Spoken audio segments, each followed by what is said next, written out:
Gente, temos uma notícia internacional muito boa da minha amiga Sara Vivacqua lá no Diário do Centro do Mundo. E vamos abordar isso aqui, que já está nos veículos de comunicação também. Aqui tem o relato dela em primeira mão. Lula encontra representantes do Wikileaks em defesa do jornalista Julian Assange pelo direito à informação. Sara Vivacqua é advogada, militante política e jornalista lá do Diário do Centro do Mundo. Entrevistou o John Kiriakou, que é um ex-agente da CIA, a respeito dos golpes que acontecem no Brasil e também do golpe econômico que o Temer e os neoliberais fizeram em 2016. Então é muito importante vocês acompanharem e prestigiarem o trabalho da Sara, que é muito bacana e muito próximo da militância do Wikileaks, que luta pelo Julian Assange, jornalista que denunciou os crimes de guerra dos Estados Unidos no Oriente Médio. Vamos então para essa notícia aqui que é bastante importante. A fotinha da Sara com o Lula e os editores do Wikileaks. O cara à direita é o Christian Hafson, que é o principal editor do Wikileaks, e o da esquerda é o Joseph Farrell.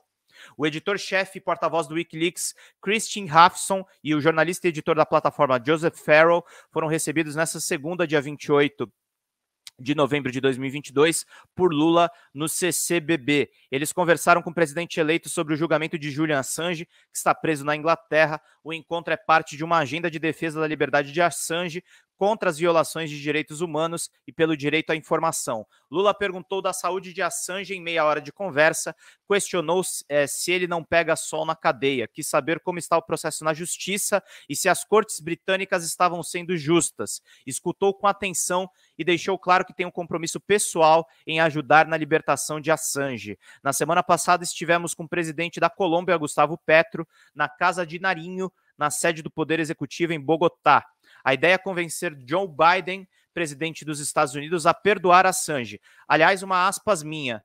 Jornais que depois passaram a condenar o Assange, como o Guardian e o New York Times, agora estão militando pela liberdade de Julian Assange para ele não ser deportado para os Estados Unidos e ficar preso numa prisão perpétua, porque é isso que as autoridades americanas querem com a extradição dele de uma prisão já injusta na Inglaterra sobre uma falsa acusação de estupro. A ideia é convencer Joe Biden, presidente dos Estados Unidos, a perdoar Assange, detido sem base legal na prisão de segurança máxima em Belmarsh, no Reino Unido, desde 2019. O jornalista e ativista australiano está prestes a ser extraditado para os Estados Unidos, onde pode sofrer uma pena de até 175 anos em confinamento solitário.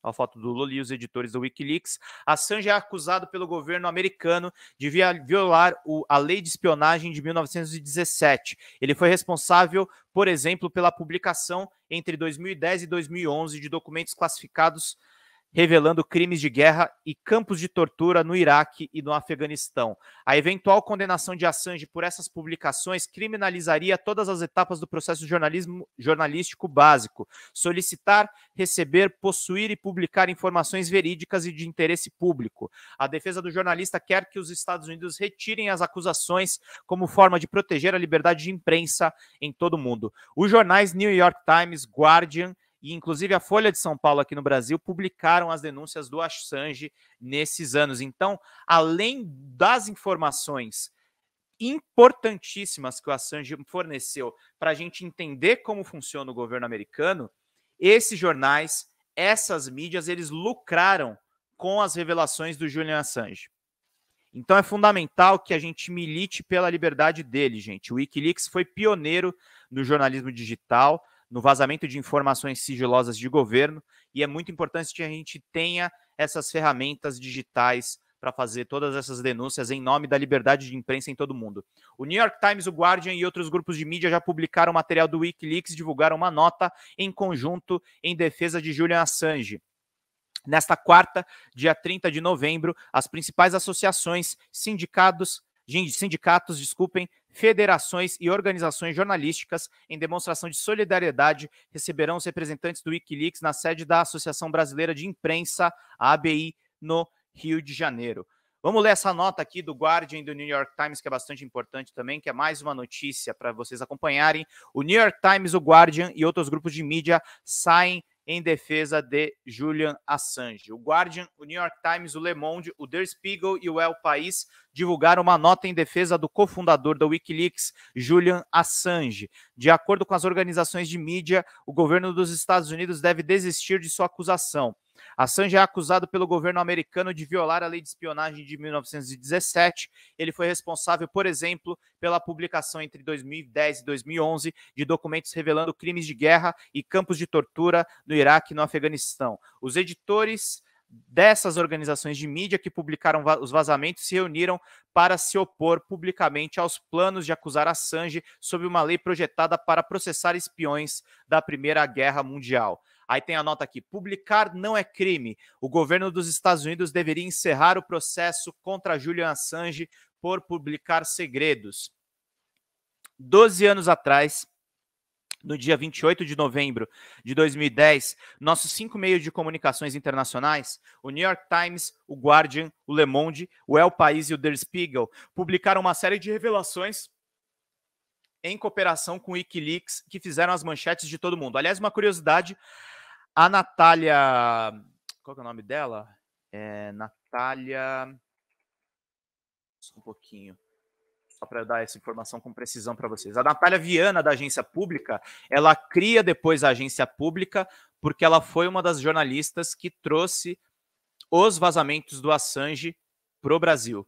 Então é muito interessante como aqui no Brasil, além desses vazamentos terem ajudado do ponto de vista de difusão de informações de interesse público internacionais, isso também ajudou a fundamentar melhor a nossa mídia aqui no país. Olha só, o Ivani Rossetti, o que quer, Ana Paula, que eu chame de Deus? É sim genocida, sim, sim, sim.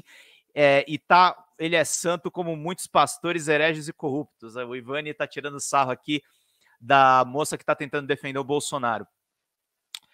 Vamos lá, o Cablegate, um conjunto de 2.051 mil telegramas confidenciais do Departamento de Estado dos Estados Unidos, revelou corrupção, escândalos diplomáticos e assuntos de espionagem em escala internacional. Agradecer a Sandra Araújo, que mandou aqui mais um superchat para a gente. Muito obrigado pela colaboração, Sandra. E obrigado às 200 pessoas que estão assistindo aqui a nossa live. Nas palavras do New York Times, os documentos contavam a história crua de como o governo toma suas maiores decisões, as decisões que custam mais caro ao país em vidas e dinheiro. Mesmo agora em 2022, jornalistas e historiadores continuam a publicar novas revelações usando o tesouro único dos documentos. Para Julian Assange, editor do Wikileaks, a publicação do Cablegate e de vários outros vazamentos relacionados tiveram suas consequências mais graves. Em 12 de abril de 2019, Assange foi preso em Londres com base em um mandato de prisão dos Estados Unidos e agora está detido há 3 anos e meio numa prisão britânica de alta segurança, geralmente utilizada para terroristas e membros de grupos criminosos organizados. Ele enfrenta a extradição para os Estados Unidos e uma sentença de até 175 anos em uma prisão de segurança máxima americana. Esse grupo de editores e editoras, todos os quais haviam trabalhado com Assange, sentiram a necessidade de criticar publicamente sua conduta em 2011, quando cópias não editadas dos telegramas foram divulgadas, e alguns de nós estão preocupados com as alegações na acusação de que ele tentou ajudar na invasão de um computador de um banco de dados. Mas nos reunimos agora para expressar nossas graves preocupações sobre a continuação do processo de Julian Assange por obter e publicar esses materiais classificados. Materiais, na verdade, secretos. O governo Obama-Biden, no cargo durante a publicação do Wikileaks em 2010, se absteve de indiciar Assange, explicando que eles teriam que indiciar jornalistas dos principais meios de comunicação também. Sua posição valorizou a liberdade de imprensa, apesar das consequências desconfortáveis. Sob Donald Trump, no entanto, a posição mudou. O DOJ, que é o Departamento de Justiça, baseou-se numa lei antiga, a Lei de Espionagem de 1917, projetada para processar potenciais espiões durante a Primeira Guerra Mundial, que nunca foi usada para processar um editor ou emissora. Essa acusação estabelece um precedente perigoso e ameaça minar a primeira emenda americana e a liberdade de imprensa. Obter e divulgar informações confidenciais quando necessário, no interesse público, é parte essencial do trabalho de jornalistas. Se esse trabalho for criminalizado, o nosso discurso público e as nossas democracias tornam-se significativamente mais fracos. 12 anos após publicação do Cablegate, é hora do governo dos Estados Unidos encerrar o seu processo contra Julian Assange por publicar segredos. Publicar não é crime. Dos editores e editoras do New York Times, do The Guardian, do Le Monde, do Der Spiegel e do El País. Muito boa essa inflexão. Lembrando que eles também criticaram o Assange por conta das acusações de estupro. Mas é fundamental que esteja existindo... Gente, a defesa do Julian Assange não é a pessoa do Julian Assange, é o meu trabalho, por exemplo. Eu já publiquei vazamentos. Eu já publiquei informações de documentos. Eu já publiquei informações que autoridades não queriam ver publicadas. Então, defender o Julian Assange é defender também o meu trabalho. A gente não está cometendo crime quando a gente fala sobre interesse público. A gente precisa saber quando os Estados Unidos espiou no Brasil. A gente precisa saber que a espionagem do Brasil foi revelada pelo Edward Snowden, que foi outro denunciante nesse mesmo período do Assange. A gente precisa denunciar quando um governo é corrupto. A gente precisa denunciar quando o governo tem uma política de destruição, que é o caso do Bolsonaro na pandemia do novo coronavírus. A gente não pode ser reprodutor de discurso oficial. Jornalismo não é isso. Jornalismo é buscar o interesse público, é pesar as informações, é mediar o discurso, é investigar os desvios.